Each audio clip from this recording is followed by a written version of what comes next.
In this video, we will explore important strategies and common mistakes to avoid in self-help listening part 3.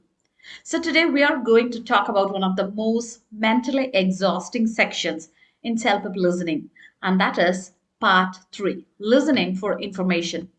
This is the section where many test takers suddenly they lose focus halfway through the audio and then feel like the answers are too close or too confusing. But honestly, the problem is usually not English. The real issue is that people listen in the wrong way. Most students they enter the section just trying to catch every single word like a subtitle machine. And the moment they miss one sentence, panic starts building up in their head. But CELPIP is not testing whether you can remember every word. It is testing whether you can follow information the way people naturally process conversations in real life. And once you understand that, this section becomes much more manageable. So, in this video, we are not just going to discuss normal tips that every YouTube channel repeats. We are going to talk about how the exam actually traps your attention, how your brain should listen differently, the hidden patterns inside the questions, very unique strategies. Okay? So, first, let's see what part 3 really is. In self-help listening part 3, you usually listen to a conversation, interview, discussion, announcement, or informational talk where multiple details are presented continuously.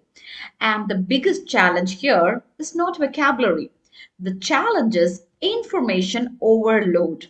So your brain is receiving names, numbers, opinions, reasons, changes, comparisons, timelines, suggestions, and transitions. All these things are happening at the same time. And self intentionally places important answers between unimportant details. So that's why students often say, I heard everything, but I still got the answers wrong.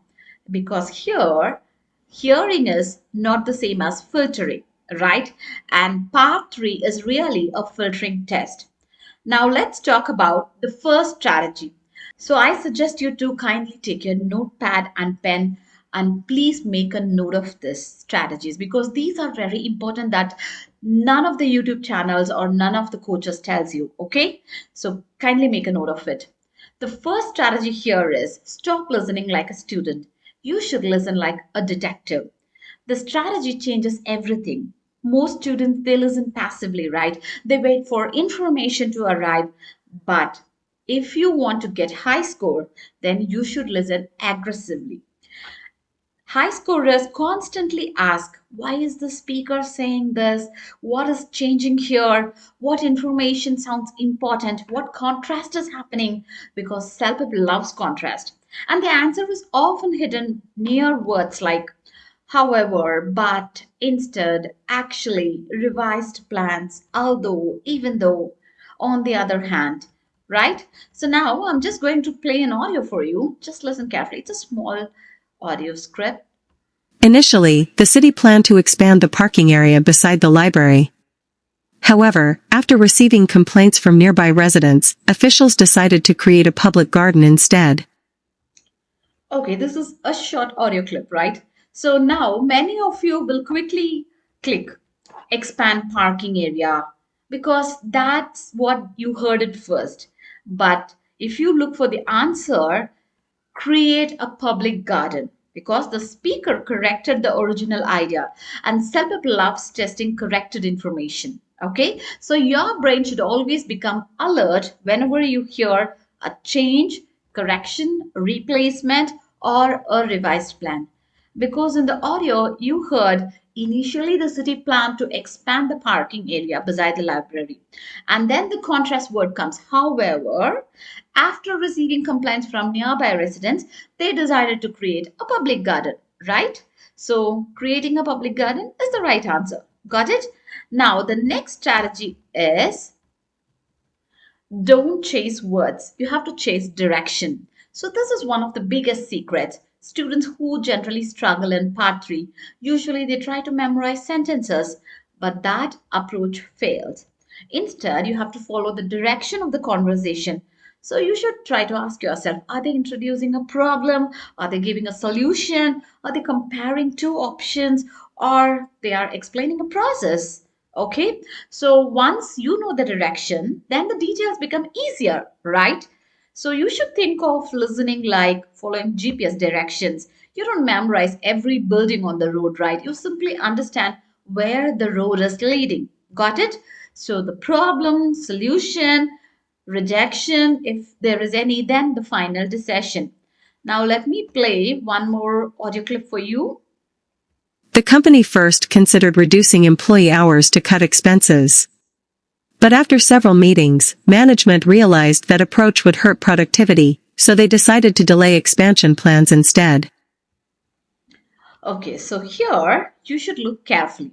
The conversation direction is the problem, possible solution, and then the rejection, the final decision, right?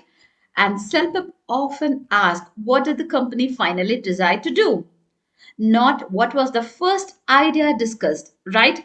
Mostly they will not ask you questions like what was first discussed, what was originally discussed. They will just ask you an overall idea, right? So this is why direction matters more than individual words. Got it? Now the third strategy here is emotional energy that you have to predict it. So this strategy almost nobody teaches you. Yes, I bet. You have to listen to emotional energy because speakers naturally emphasize important information emotionally. When someone becomes more serious, more excited, frustrated, surprised, doubtful, or relieved, there is usually an important detail nearby, isn't it? For example, you just listen to this audio so that you'll understand this better. Honestly, we thought the event would fail completely. But surprisingly, ticket sales doubled within just 2 days. Did you notice that? The emotional shift signals importance. So the speaker sounds surprised. That means the important information is probably after the emotional shift, right? So self frequently places answers after emotional emphasis. So do not only listen to words, listen to the attitude. Okay? So now we need to know about the biggest mistakes that possibly that you could make when you're doing the self listening part 3. Panicking after missing one detail. This destroys your score, right? So students they hear one unfamiliar word, then they mentally freeze. Meanwhile, the audio continues moving forward because the audio will not stop, right? And while they are thinking about the missed word, they miss the next three answers too. So, in listening exams, recovery speed matters more than perfection. Even native speakers sometimes miss words in conversation. So, the difference is they continue following the conversation. If you miss something, move on immediately. And then the second one is reading questions too slowly. Many students they underestimate this. Before the audio starts, quickly scan the names, numbers, topics, keywords, and answer options because your eyes create mental predictions pathways. Okay, then when the audio begins, your brain reacts faster. So if you enter the audio blindly without having anything in your brain, then your processing speed becomes slower. Got it? And the third mistake is choosing answers too early. So this is dangerous. Self often gives a trap answer first. Then later, the speakers modifies the information. Example, if the audio is like, at first we plan to hire temporary workers for the summer, but eventually we realized a full-time staff would be more efficient. So students who answer too early choose temporary workers. But the final answer is full-time staff, right? So never lock your answer too quickly unless the speaker clearly finishes the idea. So don't choose your answers too early. And the fourth biggest mistake is treating listening like reading. Yes, this is subtle but important. In reading, you can go back. In listening, time never stops, correct? So listening requires flow thinking. Do not mentally pause after every sentence trying to analyze the grammar and all. Just follow the meaning naturally. That's it. Imagine you're inside the conversation, not outside analyzing it like a textbook. Got it? So, keeping all the strategies in mind and avoiding the common mistakes, I hope you will also get better in part 3 listening in CELPIP, right? So that's all for today's video. Kindly like, share, and subscribe for more CELPIP tips. See you in the next video. Bye bye.